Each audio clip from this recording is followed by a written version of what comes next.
You have a friend that lives in a province and her birthday is fast approaching. She invited you to come over and celebrate her birthday.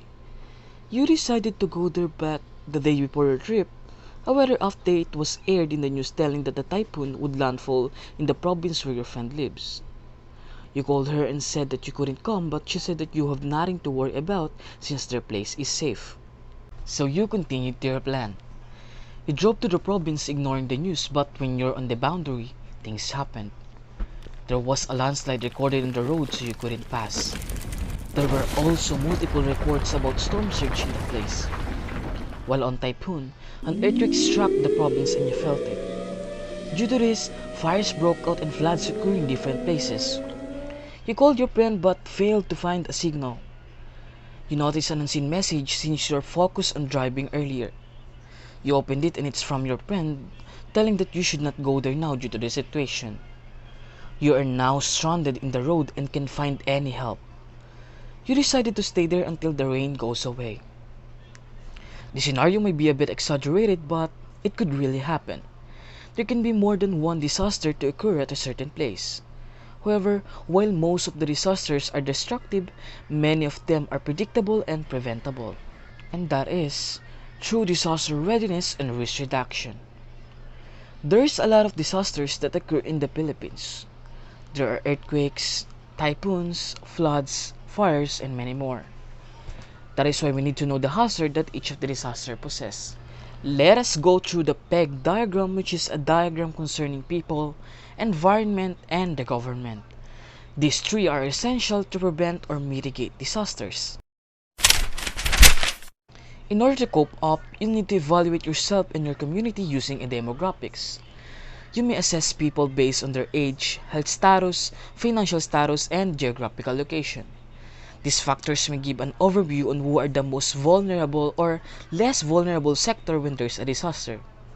However, disaster isn't a vulnerability bias situation because your vulnerability might increase suddenly depending on the risk and exposure to the hazards. Identifying the types of hazards is crucial to assess your environment.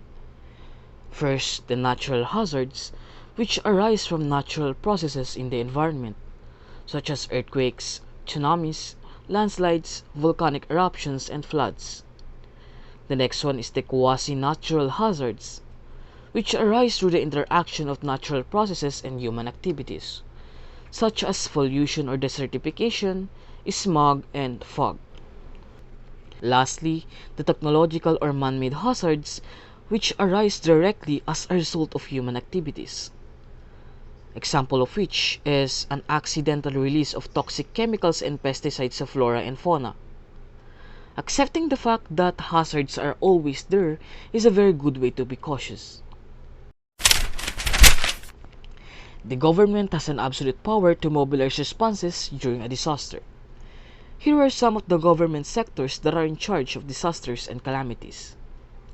The National Disaster Risk Reduction and Management Council and DRRMC, the Department of Interior and Local Government DILG, the Philippine Atmospheric, Geophysical and Astronomical Services Administration PAG-ASA, the Department of Social Welfare and Development DSWD, the Department of Science and Technology DOST, the Department of Environment and Natural Resources DNR, the Department of National Defense, the Bureau of Fire Protection or BFP, and the Philippine Institute of Volcanology and Seismology PHIVOLCS.